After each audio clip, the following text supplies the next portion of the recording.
بسم الله الرحمن الرحيم. برايان خوشكاني عزيز لهر شوێنەکەن سەلام و ڕەحمەت و میهرەبانی خوای پەروەردگار بڕژێ بەسەر هەموو لایەکتانە.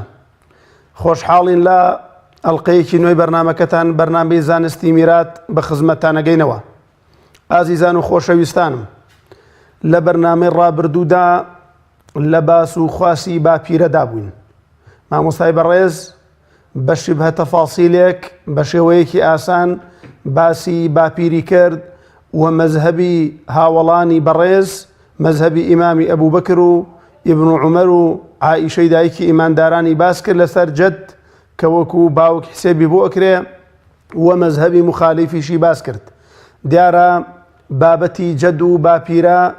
لە بابەتی میراتدا درێژترین بابەتن. بە شێوازێک ئیمامی عومەر ڕەزا و ڕەحمەتی خوای لێبێ فەرموویەتی مەسئلەی جەد 100 بەشە، هەر بەشێکیان ئەوی تریان هەڵەبەشێنەوە، کەواتە ئەم بابەتە بابەتێکی دوور و درێژە لە بابەتی میراتدا کە لە بەرنامەی ڕابردوودا باسەکەمان کردەوە و بەڵام تەواومان نەکرد. لە بەرنامەی ئەمڕۆدا بە پشتیوانی خوای پەروەردگار بێجگە لە پرسیاری ئێوەی بەڕێز و خۆشەویست لەسەر میرات و ئەو بابەتانەی کە پەیوەندی بە میراتەوە هەیە ئەچینەوە سەر بابەتی باپیرە و ئەپرسین ئایا بابەتی باپیرە و جەد بۆ ئەوەندە خلافێکی گەورەی لەسەر بووە لە سەردەمی سەحابەدا ڕەزا و ڕەحمەتی خوایان لێبێت، و ئەپرسین ئایا جەد هەر کاتێک لە دوای ئەوەی کە وەکو میرات ماڵی بۆ ئەمێنێتەوە جگەل لە براو خوشک خاوەن فەرزی تری لەگەڵدایە چۆن میراتە با لەو کاتەیە. و هەر لەم بەرنامەیەشماندا بە پشتیوانی خوای پەروەردگار باسێکی ئەلئەکدەریاکەین کە پەیوەندی بە جەدەوە هەیە. ئەکدەریە چییە؟ بۆچی پێی وتراوە ئەکدەریە و نمونە لەسەر ئەکدەریە و ئەو بابەتانەی کە تایبەتن بە مەسەلەی ئەکدەریە. بە پشتیوانی خوای پەروەردگار ئەم پرسیارانە و چەند پرسیارێکی تری ئێوەی بەڕێز ئاراستەی مامۆستای بەڕێز و خۆشەویست مامۆستا لێرگەرمیانیەکەین لێرەدا بە ناوی خۆم و بە ناوی ئێوەی بەڕێز و خۆشەویستەوە بە خێراتنی مامۆستای بەڕێزەکەم یاخوا بە خێرمی مامۆستای. مامۆستای بەڕێز دیارە وەکو ئاماژەم پێکرد لە پێشەکیەکەدا جەنابەت لە بەرنامەی ڕابردوودا خوای پەروەردگار پاداشت باتەوە بە شێوازێکی جوان و ڕوون و ڕەوان باسی جەدت کرد. بەڵام ئەوەی کەما بوو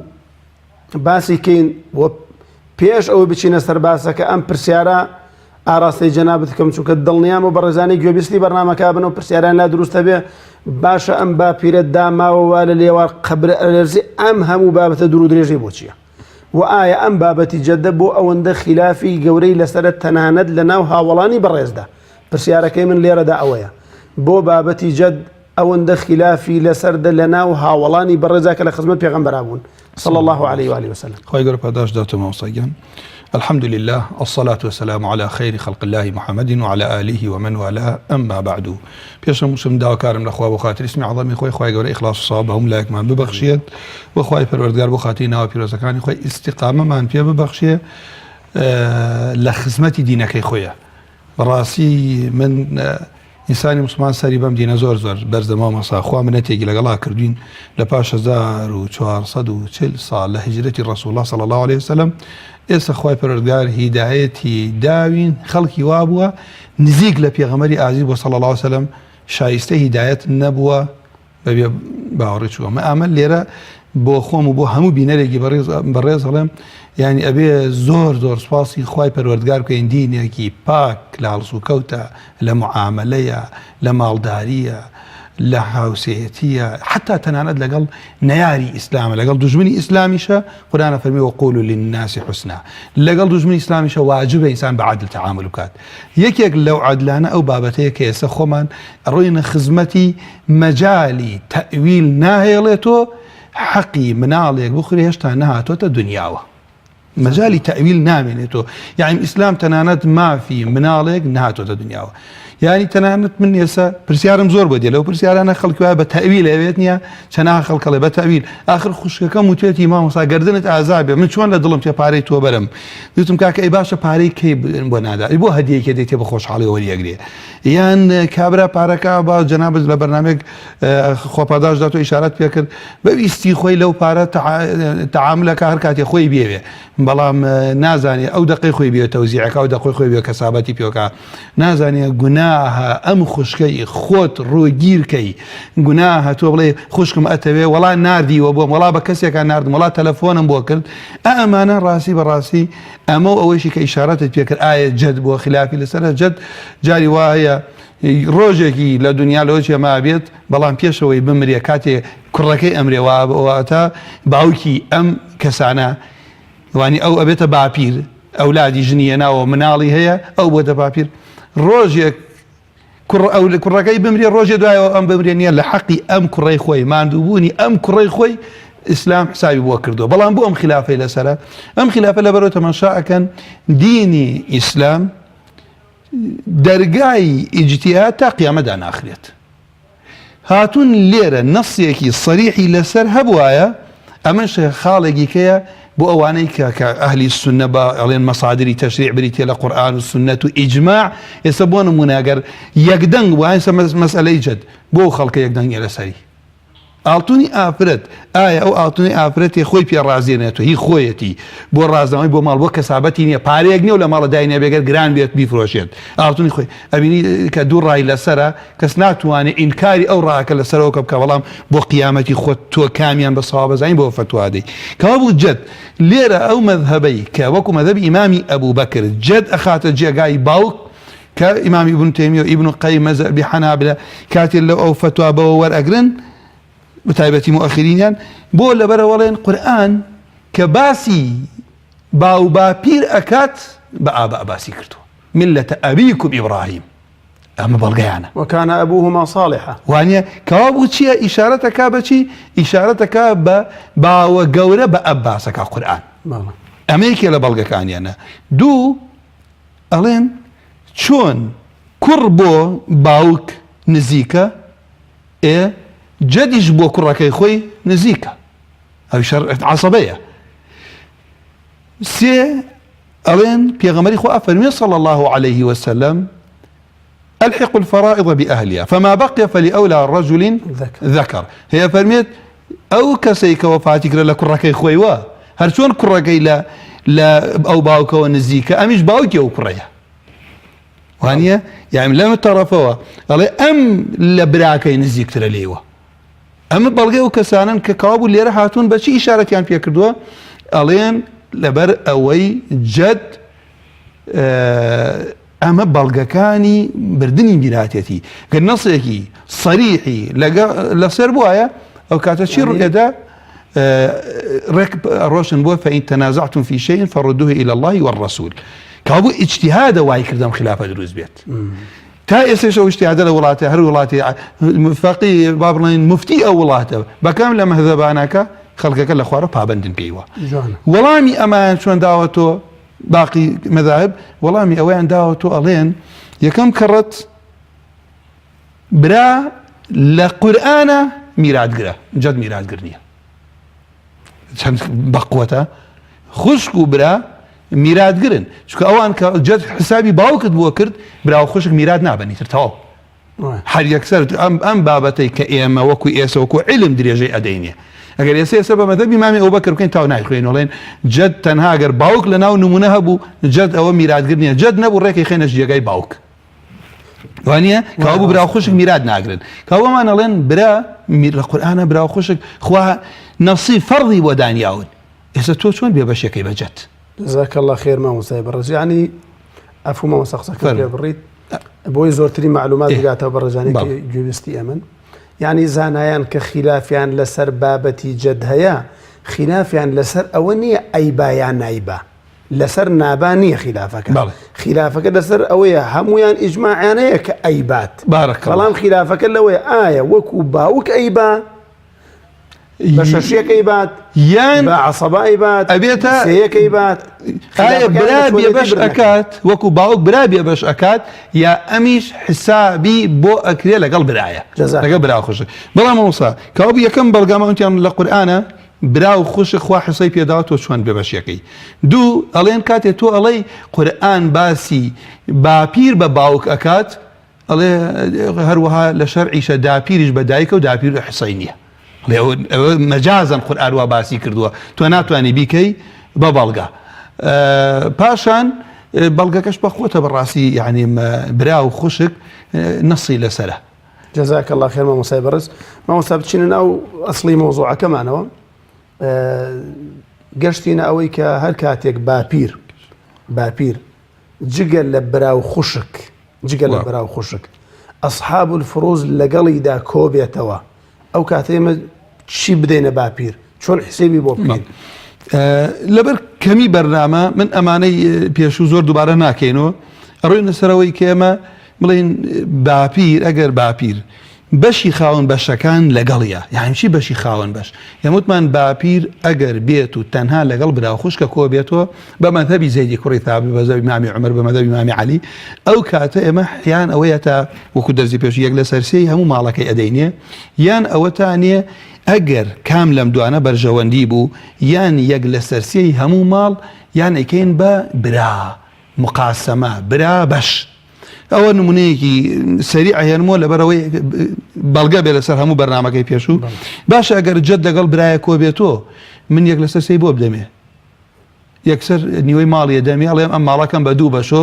یەکیان بۆ باپیر یەکیان بۆ براکە مەسلحەتێتی ئەگەر جەت لەگەڵ چوار برایە کۆ بێتەوە ئەو کاتە یەک لەسەر پێنج ئەبات باپیر لەگەڵ چوار برا کەسێک مردووە باپیری لە ژیانە و چوار برا کاوا بوو ئەگەر جەت ئەەکەم بە برا بوون بە پێنج برا حسابی برایەکی بۆ بکەم پێوتێ مقاسەمە برا بەش کاوا بوو یەک لەسەر پێنج ئەبات ئەو کاتە من بەرژەوەندی ئەم بابێ دائیمەن ئەگەر بە مەذهەبی مایەوە بەکر نەیکەین ئێمە بین جەت حسابی برای بۆ بکەین چی بەرژەوەندی جەت بێ لە نمونەکەەوە حەلەکەین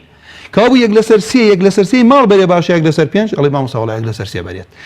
بەڵام ئەی باشە ئەگەر جەت لە خاوەن بەشی کەی هەبوو جگە لە برا و خوشک خاوەن بەش ئەڵێ خاوەن بەشی جگە لەمانە کەس نییە یا کچە یا کچی کوڕە یا مێردە یان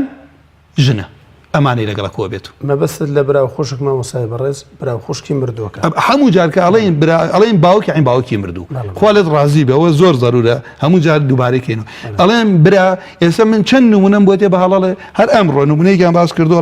ئەڵێ دایک مەبەستی پێی ژنی مردووەکە بوو کاکە لە میراث ئەبێ پێ من بڵێ کاکە ئەو مەبەستی دایکی مناڵەکان بوو دایکی تۆیە دایکی مردووەکە ئەم جارە بەرنامەیەکمانە بۆ دەرزێکمانێ بۆ قوتابەکانی زانکۆ لە مەسەلەی ئەوانەی کە شەریعیان خوێندوە یان ئەوانەی قان نەخوێنن لەگەڵ برایەکە تا ئێستش نەگەژنە جەم کاکە کاتێ من ئەڵێم ئەنووسی یعین دایکی مردووەکە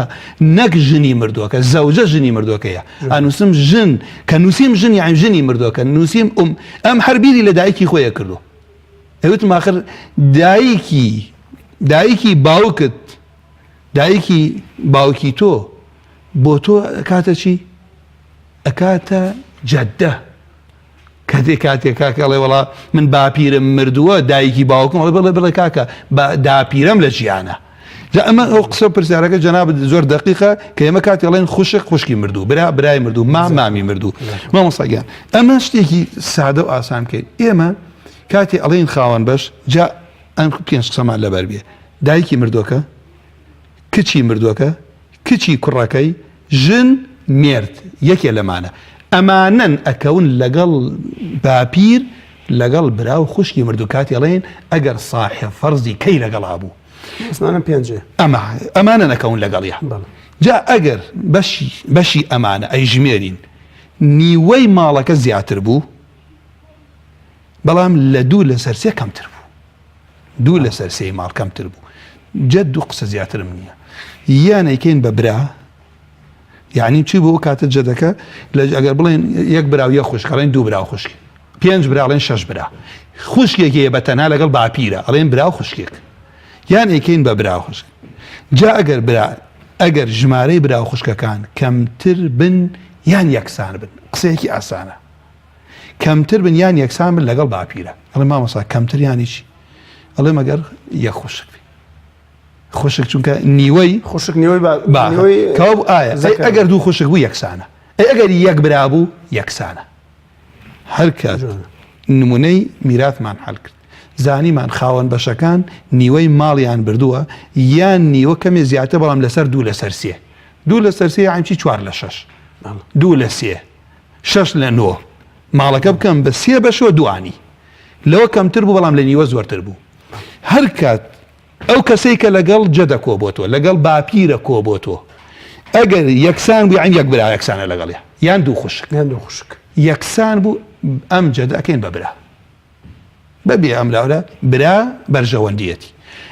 ئەگەر بێت و ژمارەی برا خوشکەکان زیاتر بن لەگەڵ باپیرە یعنی چی زیاتر بن دوو برا بوو برایەک و خوشکێ بوو 4 خوشک بوو ئیتر زیاتریش یەک لەسەر 6 بێ بدەینی کاو دوو قسان بکرد وا مامۆستا ئەگەر یەکسان بوو ئەیکەین بە برا یان کەمتر بوو کەمتر بوو یەکسان بۆ ئەیکەن مەسلحەتێکی بیکەین بە برا چونکە نیوەیە بات ئەگەر زیاتر بوو لە یەکسانی یعنی بۆ کاتە 3 خوشک زیاترە دوو برا زیاترە برایەک و خوشکە زیاتر یەک لەسەر 6 دەینی چونکە ئەوە مەسلحەتێتی ئەمە مامۆستا مەسلحەتی جەدە بۆ دائیمەن ئێمە لە مەذهەبی ئەبوبەکر جەد هەبوو براوانە نایبن ئێستا لێرە تەماشاکەم کامیان بەرژەوەندێتی جا ئاخر تێبینی ماوە لێرە بچینە سەر نمونەکان دوایەوە لە هیچ نمونەیەک نییە جەد نەیبا ئەگەر نمونەیەکمان حەل کرد تاو کۆتایی ماڵ نەما یەک لەسەر 6 وەدانی ئەگەر تەنها یەک لەسەر 6 ماوە براکان بێ بەشەکەین جەدەکە یەک لەسەر 6 بە چونکە بیکەین بە عەسەبە هیچ نامێنێتەوە کاو جەدەکەین بە صاحب فەرد یەک لەسەر 6 دەینێ براکە بێ بەشەکەین ڕوونە مامۆستاگیان جا ئەمە چەند نمونەیەکی ئینشەڵا خەمە بەرچاوی بینەری بەڕێز تەماشاکە ئەمە دوو حاڵەتمانەیە ئێمە یەک لەسەر 2 یان لە بین یەک لەسەر 2 2 لەسەر 3 کەمتر شتێکی جوانە مامۆستا بریتێ لە کچی مردوو لەگەڵ ژنی مردوو یان کچی کوڕ لەگەڵ ژنی مردوو کۆ بێتەوە لەو زیاترم نییە یعنی کاوە ئەو حاڵەتە چییە تۆ ئەڵەی مامۆستا حاڵەتە چییە کاکە یا نیوە ئەبەن یا لە نیوە زیاتر بەڵام ئەڵم هەر کاتێ کچی مردوو لە ناو نمونە هەبوو یا کچی کوڕ هەبوو لەگەڵ ژنی مردوو ئیتر جەد لەگەڵ برا خوشکە کۆ بێتەوە ئەو حاڵەتەیە ئەم نمونە ئێمە کەسێک مردووە کچەکەی لە ژیانە ژنەکەشی هەر کاتێ ژن مێردەکەی مناڵی هەبوو یەک لەسەر 8 بە کچ تەنها بوو نیوەی ماڵە بەمە زۆر دووبارەمان کردێتەوە ئێستا کاوا بوو جەد لەگەڵ کیە کۆ بۆ تۆ کچ و ژنی مردوو باشە باپیرە لەگەڵ یەک برا یەکسان نییە قانونەکەمان دێتە دێ مامۆستاگیان یەکسەر ئەڵێن جەدەکەینە عەسەبە ئەیکەینە برابەش مقاسەمە ئەم نمونەم یەک لەسەر 2 یەک لەسەر 8 ماڵەکەم لە 8 نیوەی 8 بۆ کچەکە 4 یەک لەسەر 8 یەکە بۆ ژنەکە چەندی ماوە 3 ماوە ئەوە یاسایەکە ئەگەر بینەر ئەم قسە لە براوە بگرێت ئەو نمونە مامۆستای خۆشەویستم ئەگەر ئەوەم لێ وەربگرن ئینشاڵڵا بۆ ئەم لە کوێوات ئێستا برایە خوشکی لە باشم ئەم دوو کەڕە 4 ئەو یەکسانە بەهشتەوە هەڵەیە دوو کەڕە یەکە کاتە دوو کەڕە 3 ئەو قانونیەکی ثابتە هەر کاتێک ژمارەیەک دابەش نەبوو بەسەر بەشدارەکانە ئێستا 3 ناتوانم بیدەمە 2 کەس ئەی 2 کەسەکە کێیە باپیرە لەگەڵ برا ئەوە فی هەر هەموو یەکە مامۆستاکیان ئەڵێم ئایا 2 کەڕە 4 بوو بەهشت 2 کەڕە یەک ژمارەکە هەمووی ئەدەم لە 2 بۆ ئەو کاتە بوو بە 2 3 باپیرە 3 برد براکەش 3 برد لەم نمونە باپیرە لەگەڵ یەک برایە کاو بوو یەکسانن وتمان هەر کاتێ باپیرە لەگەڵ برایە یەکسان بوو یان کەمتر بوو یەکەین بە برا کردانە برا لێرە کاوا بوو بە برابش ئەم نمونە مامۆستاگیان ژمارەی برا خوشکەکان زیاترن یەک لەسەر 6 دەینێ کچی کوڕم هەیە لەگەڵ ژنە باپیرە لەگەڵ 2 برا کاو یەکسان نین باپیرەم کرد بەچی یەک لەسەر 6 پێدا کە یەک لەسەر 6 پێدا بوو بە صاحب فەرد هەر نمونەکە ئێمە کچی کوڕ کچ نیوەی ماڵە بە کچی کوڕشە نیوەی ماڵە بەرەوە برای لەگەڵانیە ژن یەک لەسەر 8 بردە لە بەرەوەی کچمان هەیە باپیرە یەک لەسەر ئەڵێ مامۆستا بۆ باپیرە یەک لەسەر 6 برد ئەڵێن یاسایەکمان دانیاوە هەر کاتێ باپیرە لەگەڵ یەکسان بوو لەگەڵ برا و خوشکەکانە ئەیکەین بە برا ئەگەر کەمتر بوو ئەمە 2 برایە باپیرە یەک لەسەر 6 ئەوە مەسلحەتی بوو باشە باپیرە لەگەڵ یەک برا مامۆستا ئەم نمونە بە قەست دێناومان 2 کچمان هەیە 2 لەسەر 3 برد مێردەکە یەک لەسەر 4 برد بۆ لەبەرەوەی کچمان هەیە لە با پیرە بۆ یەک لەسەر 6مان پێدا دیارە پەیوەندی تا مامۆستاگیان مامۆستاجیان پەیوەندیە کاتێک خوای فەرمو پەیوەندیگۆڕ بگەڕ بەرەوەی باوکی محەممەد بەڵێ فەرموو. مامۆستاجان السلام علیکم. عليكم السلام ورحمة الله وبركاته. داود ماز دەکەم مامۆستا شاخەوان باشی گیان. محفوظ بی سپاس دەکەین. مامۆستا شاخەوان بەڵێ پرسیارێکم دوو پرسیارمێ بۆ مامۆستا لێر. فەرموو لە خزمەتتاین. مامۆستا گیان گیان مامۆستاگیان من حیوانێکمان وەرگرت بە نیوی باوکم لە ژیاندا نەماوە خوای لێ خۆش بێت بەڵێ بۆ ماوەی 7 ساڵ. بەڵێ لەو 7 ساڵە باوکم 10 مانگ ژیا لە کەو حیوانەی وەرگرت 10 مانگ ژیا لەگەڵ ئێمە. بەڵێ دوای ئەوە وەفاتی کرد. بەڵێ دا براکانم دەڵێن ئێستا تۆ ئەو حیوانەت ناکەوێت بزانم ئەمن دەمکەوێ یان نامکەوێت. کاکە باوکی محەممەد بەڵێ گیان باوکرد لە دوای هێنانی ئەو ئاژەڵانە بەڵێ ئاشا لەو بەڕێزانی کە ئەمان بین و گویان لێمانە کە هێناوتانە بۆ بەربەنی وەیی بەڵێ باوکت وەفاتی کردو و نەماوە لە ژیاندا. بەڵێ ئەم ئاژەڵانە لای تۆ ماوەتەوەیان براکانیش لەگەڵ تا بوونە. لای براکانم بوون من 4 ساڵیان لەگەڵدا بووم. دوای برایەکم دوای ئەوە 2 ساڵ دوای باوکم ئەویش وەفاتی کرد. ئەو برایم مارە کردەوە دوای ئەو 4 ساڵانە. مەبەستم باوکی محەممەد ئەو ئاژەڵانە لە دوای باوکت لای تۆ بوونە یا لای براکانی تر بوونە لای هەردووکتان بوونە. بەڵێ ئەو ئاژەڵانە لە دوای وەفاتی باوکتان بەڵێ تۆ لەگەڵ براکەی تر تا بەخێوتان کردویان تۆ بە تەنها بەخێوت کردویان براکەت بە تەنها بەخێوی کردووە. براکانم بەخێویان کردو مامۆستا بەس من هەر لەگەڵواندا بوویمە بەس تا ئەو 4 ساڵانە دوای خێزانی ئەو برایم مارەم کردوتەوە. باوکی محەممەد پرسیارەکەی من ڕوونە ئەڵێم ئەوان بەخێویان کردووە لە دوای مردنی باوکت یان تۆ بەخێوت کردووە. ئەوان بەخێویان کردووە مامۆستا. ئەوان بەخێویان کردووە. بەڵێ بەڵێ بەڵێ بەڵێ پرسیارەکە ڕوونە. زەحمەت نەبێت کە باوکی مرد بزانم کێ دایکی چەند برا لە دوای وەفاتی باوکت کێ بەجێ ماوە پێش وەفاتی براکەت؟ دایکم بەجێ ماوە. دایکت ماوە چەند برا؟ 6 برا و 3 خوشکین مامۆستا گیان. بەڵێ بەڵێ بەڵێ اینجا ئەو برایی کە مردووە ژن و مناڵیە ئەو برایە ژنی هەیە ئەم ئەولادی آخر منداڵی بووە ئەو براژنت کە یەکەم جار براژن بۆ ئێستا خێزانتە؟ بەڵێ مناڵی هەبووە؟ بەڵێ کوڕێک و کچێکی هەیە بەڵێ مامۆستا. یەک کوڕ یەک کچ. بەڵێ بەڵێ بەڵێ پرسیارەکە ڕوونە کاک باوکی محەممەد پرسیاری ترتە بوو؟ مامۆستا گیان بەڵێ ئەگەر ڕقەمی مامۆستا لێرم دەیەت چاوت ماز دەکەم. بەسەر چاو لە کۆنتترۆڵی وەرگرا تەلەفۆنەکە دامەخەرەوە لە کۆنتترۆڵت دەنێ باش ئینشاءڵڵا. باشە گیان دەست خۆش بێت. دەیخوا بێویت کە یا ڕەبی. مام عەبدوڵڵا بەڵێ فەرموو. بەڵێ کاکە سەلام عەلەیکوم. عەلەیکم السەلام وەڕەحمەتوڵڵا. پرسیارێکمان لە مامۆستا دەربارەی ئەرزی وشکەدەی. ئەرزی زراعی. ئەرزی زراعی ئاوی نییە بەس ئەرزی خەلێودانە و هەروە بارانەوێت. مەسیری تاپۆ ناتاپۆ ئەرزی تاپۆ نییە یعنی وەنیە؟ نا تاپۆ نییە هی ئاوایەکان مەبەست. ئەخر ئەرزی زراعی حکوومیەکە ئەمیری پێڵێن وەنیە؟ بەڵێ بەڵێ بەسەر چاو مامۆستا وەڵام تەداتەوە. مامۆستا بەس پرسیارێکم وەیە ئایا ئەو ئەرزانە کە بەش کرایەوە باوکو دایکمان نەماوە. بەڵێ باوکو دایکمان نەماوە 6 برا و 2 خوشکین ئایا خوشکەکانی ئەیان کەوێت وەکو براکان بۆما ڕوون کاتەوە. بەسەر چاو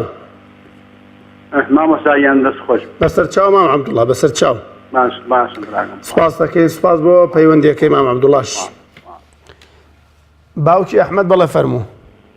باش مامۆستا گیان یاخوا بێەوەی بیت. مامۆستا گیان دەست خۆشیتان لێ دەکەم.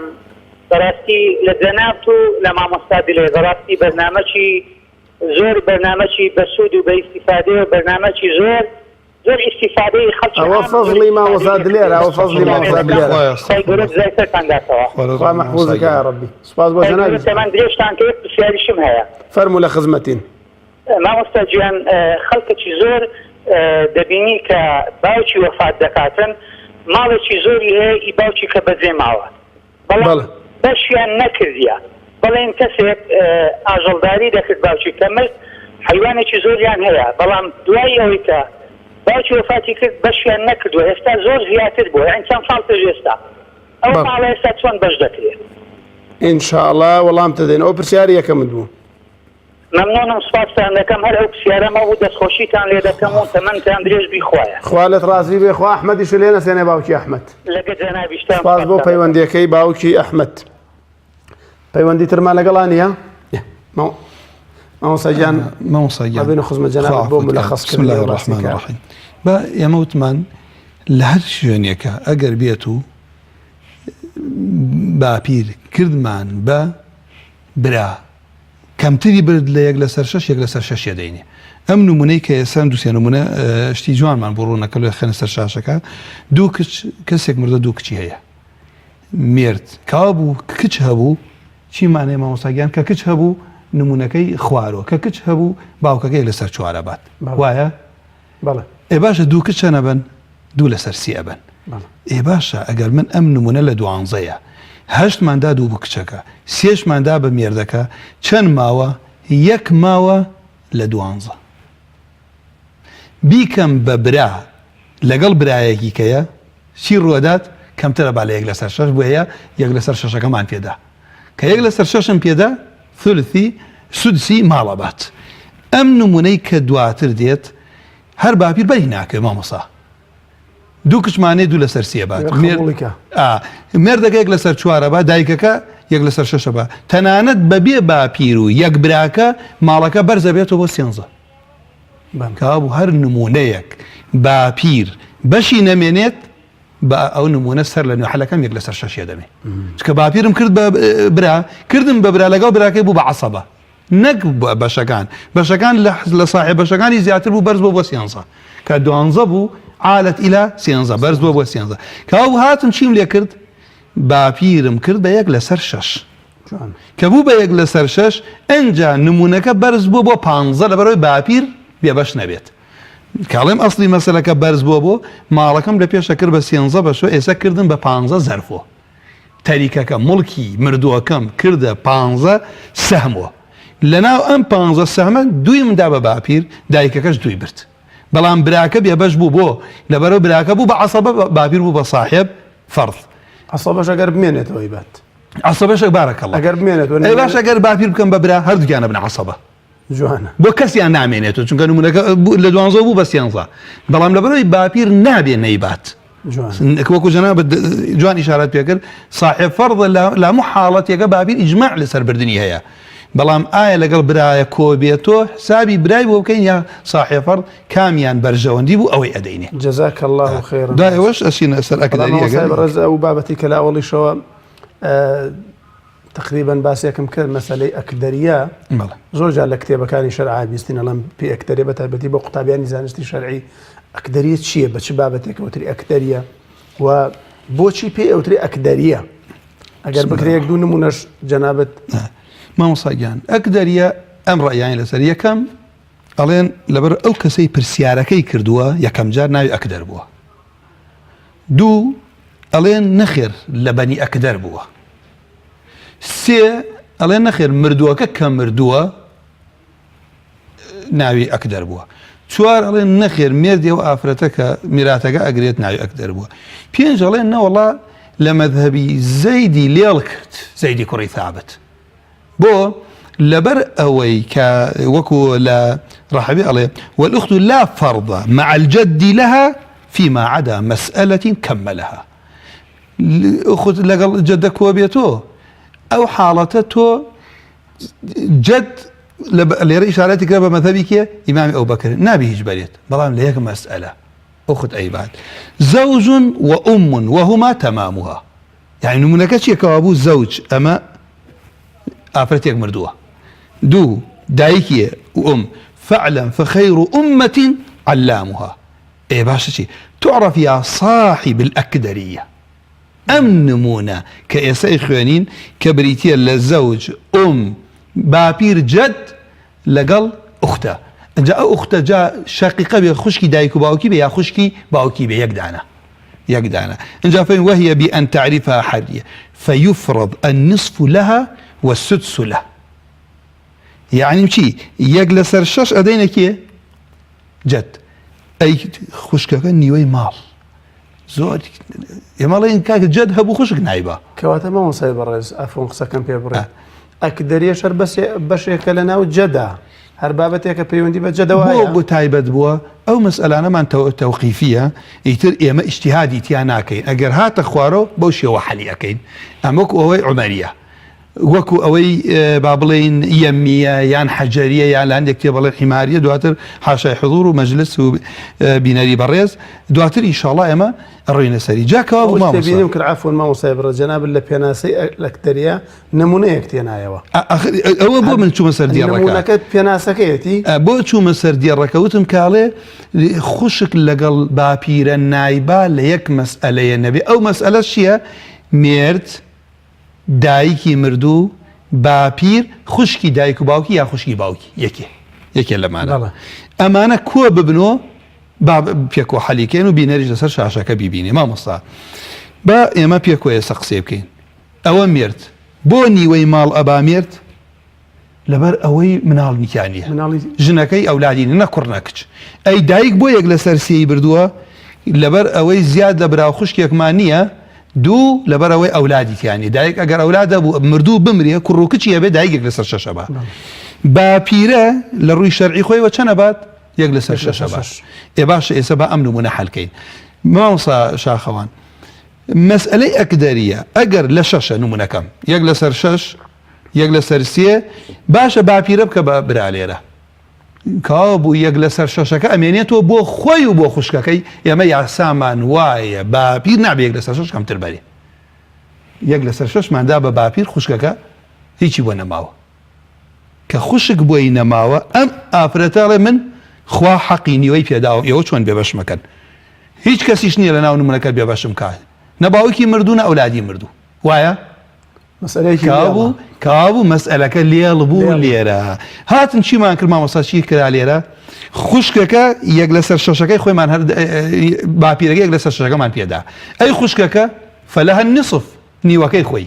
ئێستا با پێک و حەلیکەین ئایا مرد نیوەی ماڵ بەرێ مەسەلەکەم لە شەشە ئەوە سێیە نیوەی شەش سێیە ئەی باشە یەک لەسەر سێەکەی دووە ئەوە بوو بە 5 یەک لەسەر شەشی باپیرە بوو بە 6 سێی خوشکەکە حەقی خۆیەتی نصف بوو بە 9 مەسەلەکە عالەت ئێستا ئەوە بینەری بەڕێز مامۆستایان تەڵەبەی عیلم هەڵێ باشە مامۆستا ئێمە وتمانە مەذهەبی ئەبوبەکر باپیر هەبوو خوشکە نایبا ئێستا خوشک سێجاری باپیری برد لێرە مامۆستای خۆشەویست لە هیچ یاسایە ئەوەی کە نووسیمانە ئەو بەپەلە سەرینەکەی گرتووە نابێت بە هیچ شێوەیەک خوشک و باپیرە پێکەوە بن خوشک لە باپیرە زیاتر بەرێت یاسایە نابێ خوشک بە هیچ شێوەیە لە باپیر زیاتر بەرێت لێرە سێجاری برد کەوا بوو مامۆستا کە ئێمە بەم شێوە حەلم کرد کە سێجارم پێدا جارێکی تر مەسەلەکە مەڵوەشاندەوە چیم لە مەسئلەکە کرد چوارەکە نەبرد باپیریەک و خوشکەکە سێ هەردووکیان کۆکەرە چوارە اینجا کردیانم بە برا خوشک للذەکەری مثل حظ الأنثيين بەو چوارە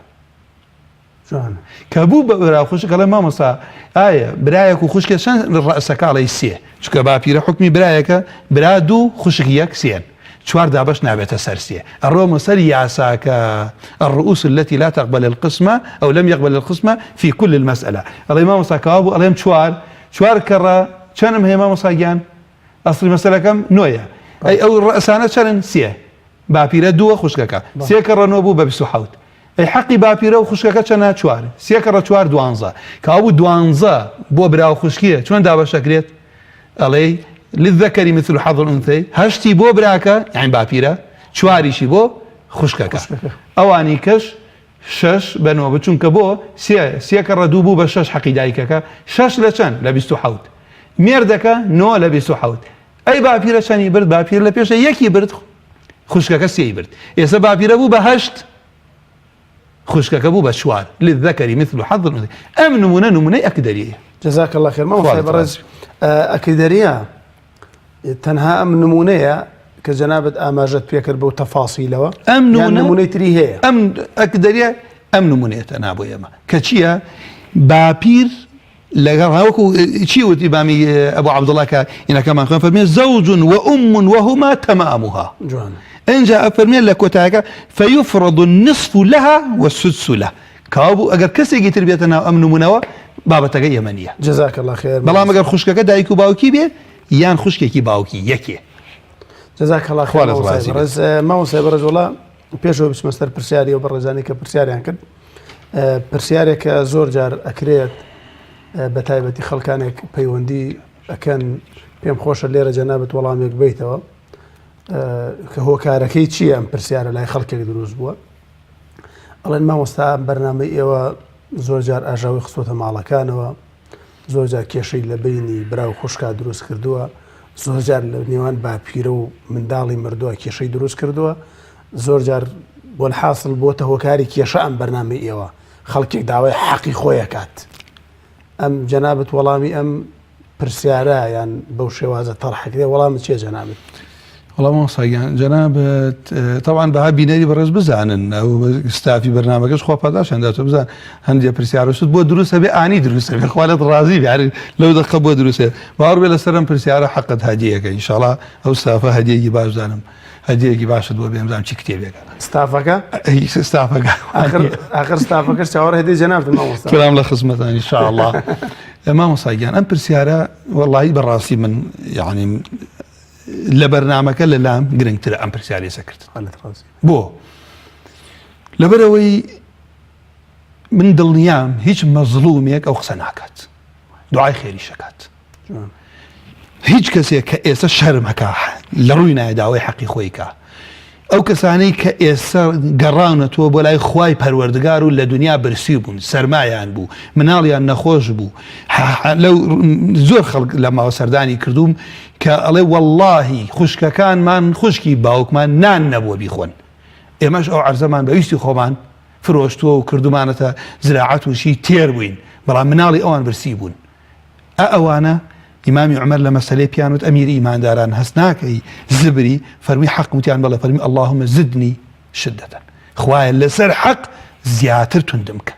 لەبەر ئەوەی ئەمە مەسئلەیەکە هیچ کەسێک کە دینی خۆی خۆش بێت هیچ کەس حەزی لە دادپەروەری بێ هەر کەس حەزی لەوە بێ حەمام بگەڕێتەوە بۆ ساحێماب ئەو قسە ناکات ئەو قسە هی کەسانێکە کە ئەگەر بێت و خۆیان پیان خۆش بێ نتوانن ماڵی خەڵکی بڕوان بخۆن چکە هەندێک جاری شێ لەگەڵ ڕێزم بۆ ئەو هەندێک جارێ لەو چه ماڵی خەڵ خواردن نەختی ئازایەتی بێ بەڵام ماڵی خوشکێکی مەزلومی خۆی لە فرمێس دیاتری چی نەبێت ئەمە ئەبێ ئەو کەسەی سوپاسی ئەمە بکات دوعای خێرمان بۆ بکات بڵێ خوایە الحەمدوللا کە من نەمزانی زۆر براو خوشکێکە نەیانزانیوە من لە وڵاتانی دەرەوە تەلەفۆناکردم مامۆستا گەڕێینەوە بەهەڵە لە ساڵەکانی 80 میراتمان بەهەڵە تەوزیع کرا مافی خوشکمان خواردە ئێستا دەینێ ئەو کەسە زۆر دوعای خێرمان بکە بڵێ الحەمدا خوایە نەمردم پێش ئەوەی بمرم گردن ئازایی بکەم لەو خەڵکانە جا لەبەر ئەوە پێغەمبەری صلی الله عليه وسلم من ئەگەر ئێمە ئەم مەسئلەی ئێمە حەقە و کەسێ حەزی لە خوا لە خۆی ڕازیکە حەزی لە دینداریە حەزی لەوەی حەق بگەڕێنەوە بە صاحب خەڵک هەر کەسێ پێی خۆشە شریعەتی خوای پەروەردگار جێبەجێ بێت زۆر دوعای خێرکە بڵێ وەڵی کاکە ئەم بەرنامانە بەردەوام بێ لەبەرەوەی بەرچاومان ڕۆشن بێ ئێمە مسلمانیش عین تەسلیم بە دینی خوای پەروەردگار مامۆستایان جا لەبەرەوە تۆ بینی کەسێک باوکی مردویان دایکی مردووە کاکە ئەمیش کچی ئەو باوکەیە ئەمیش نەوەی ئەو باوکەیە خوا بەشی داوە خوای ڕەب العالەمین لە ئاسمان و حەقی ئەم ئافرەتەی دیاری کردووە جا من قەناعەتم وایە ئەوەی لە خوا بترسێ ئەوەیشی ضەمیری و ویجدانی زیندوو بێت بە هیچ شێوەیەک ئەو قسە ناکات ئەڵێ خوا پاداشتان داتۆ کە من هەر دیەکە لەو شانی دڵم پێ خۆش ئەڵێم دوو دوعای ئەو خەڵکە بێ کە چی تۆبەی کردەوە گەڕێەوەتە دواوە چی ئەو کەسانێک کە حەقیان خوراوە دوعای خێرمان بۆ کەن جەزاک الله خێر مامۆستای بەڕێز ئەی مامۆستا جەنابەت ئامۆژگاری چییە بۆ ئەو کەسانەی کە ئەو باوکانەی کاتێک کە میرات بەش ئەکەن میراتی کوڕیان بێ میراتی خۆیان بێ مەسەڵەن لە ژیانی داجاری وایە بەشێکات میراتەکە بەش ئەکات یان کوڕەکەیە میراتی باوکی بەشەکات لەبەر خەڵکو و بە زاهری بەشی خوشکەکەیەدا بەڵام لە دڵەوە زۆر پێی ناڕەحەتە ئامۆژگاری تۆ بۆوانە چی یعنی بۆ کچەکانی ناڕەحەتە ناڕەحەتە کە کچەکان بردوانە پێیداوە ئەهلی مزگەوتە لە سەفی یەکەمی نوێژ مزگەوتە نوێژەکە بەڵام لە ناخەوە پێی ناخۆشە مامۆستایان دوو حاڵەتەیە ئەگەر ئەمە مخالفەی ئەهوایی بێ و ئەوەی خوا بە حەق بزانێ پێ بنێتە جەرگی خۆی ئینشەڵا مەئجوورە چونکە بۆ ئەم خۆی ئەزانێ ئێستا چۆن هەر یەک لە ئێمە لەوە ئەچێت لە بابێک لە بابەکان لاوازیەکمان هەبێ لەو بابە زەخت لە خۆیەکە کابرا زۆر قورسە لەسەری زەکات بدا بەس زانێ حەقە لە پێناوی خۆی گەورە ئەیدا ئەجری دەسەکەوێت چونکە مخالفەی هەوای و ئارەزوی خۆی کرد بەڵام ئەگەر بێت و خەڵک نەبێ نەیدا لەبەر لۆمەکاران بێت ئەوە تۆبە بکە بگەڕێتە دواوە ئەجریشی دەست ناکەوێت لەبەر چی لەبەرەوەی بەو خوای مامۆستاگیان التزام بوون بە شەرع عزەتی ئینسان زیاد دەکات بەرەکەتە خاتە تەمەنی بەرەکەتە خاتە ڕزقی حرمەتی لە ناو خەڵکی زیاد دەکات بۆ دین و دنیای باشە التزام بوون بە شەرعەوە جا ئەو کەسەیە مەخوای بێ خۆمان ڕابێنین وەکو ئیبن قەییمە فەرمێ خۆمان ڕابێنین بە طیبی نەفس خواپەرستی بکەین با بێ عادەتێ لە گیانمان یعنی توخوا واللهی ئینسان بیرەکاتەوە لێت خوا من برایەکەم سەرمای بێ گەرمای بێ لە حاڵەتێکیشە نەک تۆ بڵێ کاکە سەدەقە بکەیتە سەری پارە هی خۆی بێت وانە پارەکە هی خۆی بێ بەڵام ئەوی کە تۆ ئیشارەتت کرد بڵێ برا نەک باوک چونکە باوک تا نەمرێ میراتەکە تۆزیع ناکرێت لە ژیانی خۆیدا ئەم پیاوە جاری وایە ئەمە وەکو لایەنە شەرعیەکەش ناکە شەرعیان شەرعیە لە ژیانی خۆیدا بەشی کچ و بەشی کوڕش ئەدات بەستم ئەوەی شەزیان بەڵێ وەڵاهی ئەوە ئەبێت باوک حەریز بێت هەم لە ژیانیە هەم لە پاش مردنیشیە بینی ئەولادی خۆشکات خۆشەویستی لە بەیان دروستکات چونکە بەو تەفرقە ئەگەر نەیخەنە سەر زبانیشان شت لە دڵە دروستە بێت بۆیە حەنتان لێرە عولەما فەرموون قاضی ئەگەر باوک بە عەدالەت پێش مردنی ماڵی تەوزیع کرد هەڵی وەشێنێتەوە ئەو کوڕیش کە لەخوا چونکە لێرە عولەما فتوای داتوانن بیخوات بەڵام ئەڵێ ئەگەر چونکە پێغەمبەری خوا ناوی جەور فەرمی من شایەتی بۆ زوڵم نادەم پێغەمبەری خوا صلی الله علیه ئەو باوکەی فەرق لە بینی ئەولادی بکە پێغەمبەری خوا بە زوڵم ناوی بردووە فەرمی من شایەتی نادەم اتقوا الله واعدلوا بين اولادكم لەخوا بترسن دادپەروەر و عادل بن لەگەڵ مناڵەکان جزاك الله خير مامۆستای بەڕێز مامۆستای بەڕێز باوکی محەممەد سوپاس بۆ پەیوەندیەکەی پرسیاری ئەوەی کرد کە دوولار و جەناب تۆ بەڕێزانێکی جوان لێمە ئەندێ ئاژەڵان هێناوە ئەم ئاژەڵانە بۆ بربەنیەوەی بەخێویکەن بۆ مودەی 7 ساڵ هێناویانە دوای کە هێناویانە لە دوای 3 مانگ لە هێنانی ئاژەڵەکان باوکی وەفاتی کردووە کە باوکی وەفاتی کردووە لە دوای وەفاتی باوکی براکانی ئەم ئاژەڵانیان بەخێو کردووە نەک خۆی براکانی ئەم ئاژەڵانیان بەخێو کردووە باوکیان مردووە 6 برابوو دایکیان ماوە 6 برابوونە لەگەڵ 3 خوشکە دوای برایەکی تریان وەفاتی کردووە ئەم برایە براژنەکەی خۆی مارە کردوێتەوە کچێک و کوڕێکی لێ هەبووە جەنابەت تەوزیعی ئەو پارە و سەرۆت و سامانەی کە بەهۆی ئەو ئاژەڵانەوە دەستیان کەوتووە چۆن لە شەرعدا مامەڵی لەگەڵ ئاکرێت مامۆستاگیان بسم الله الرحمن ئەم لەو کاتێک کە باوکیان ئەمرێت دوای ئەوەی وەسێت جێبەجێ کرێ یان قەرز مارەی دایکیشیان لەو ماڵە دەرەکرێ ئەم ئاژەڵانە لەو کاتە چەنی ئەبێتە مڵکی باوکیان ئەوە ئەبێتە تەریکەوە مێنێت یان لەو دەقە دەست لەم ئیشە هەڵەگرن و داخلی باقی ماڵەکانی باوکیەکەن عەرزە خارووە سەیارەیە پارەیە لە ماڵەهەیەتی پێکوە لەو دەقە تەوزیعیەکەن و دابەشە بێ یان وەکو خۆی ئەمێنێتەوە چی گەشە ئەکات پارەی میراتگرەکان گەشەی کردووە چونکە بۆ ئەو پارەی هەمویانە کە گەشە ئەکا و زیادە بێ پارەکە چی زیادی کردە پارەکەی هەمویان بە نسبەی شەریکی هەمویان زیاد دەکات خۆڕوو لە قسەکەم ئەگەرم برایی لە دەرەوە بوو بێ هیچ پەیوەندی نەبێت لە بەخێوکردنی و ئاژەڵانەیە مامۆستای علاقەی بەخێوکردنە نیە لەم حاڵەتە دوو حاڵەتەیە یا ئەوەتانێ وەکو سیلەی ڕەحم ئەمانە بەخێویەکەن یان نسبە بۆ خۆیان دیاریەکەن ئەمە زۆر زەرورە یەکێک لەوەی لەم بەرنامەی ئێمە کە بینەری بەڕێز استفادە بکە مامۆسا خزمەتێک بە خەڵک بکەین ئەوەیە هەر کوڕێک لە ژیانیە ماندوو ئەبێ لە کەسابەتی باوکیە وەکو باوک وەکو یارمەتیدانی براو خوشک وەکو یارمەتی دایکیان وەکو یارمەتی باوکڵێن باوکە ماندوو بە لەگەڵ منە باس لە حسەی خۆی ناکە دوای قەدەرەن فەجئەتەن ئەو باوکە وەفاتی کرد ئەم کوڕە پارەکەی بۆ باوکی بووە ئەمیش وەکو ئەو برایە کە هیچ ئیشی نەکردووە یەکسانە ئەو برایی کە وەفاتی کردووە لە دوای باوکی ئەنجا کەوا بوو لێرە ئەم پیاوە چییە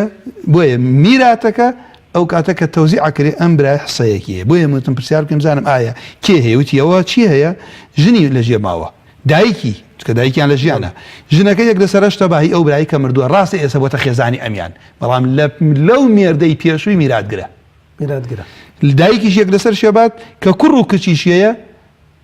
لە میراتەکەی باوکی خۆیان للذەکەری مثل حەظ الأنثەیین کە ماڵەکە کرێتە 24 بەشەوە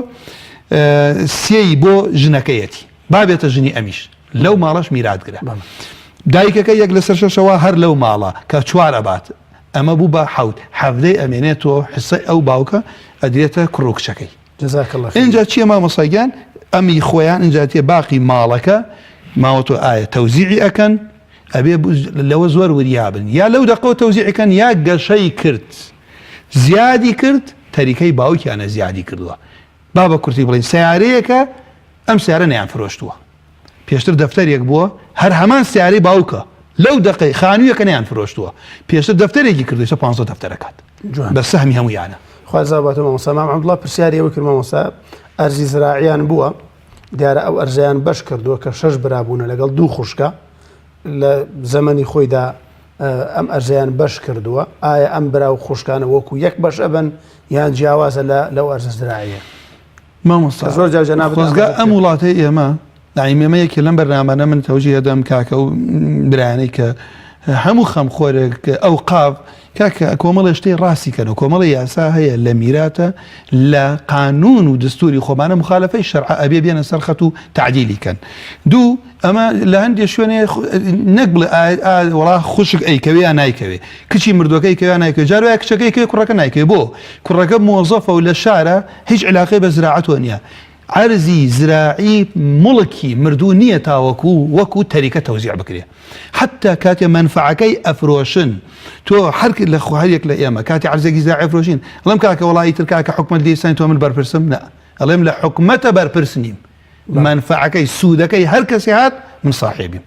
ئەو کاتە کەس ناتوانێت یەخەت بگرێ لە خەڵک بەڵام حکومەت بیباتۆ ماڵی خۆیەتی کاوە تەریکە نییە ئیدەن کاوە لێرە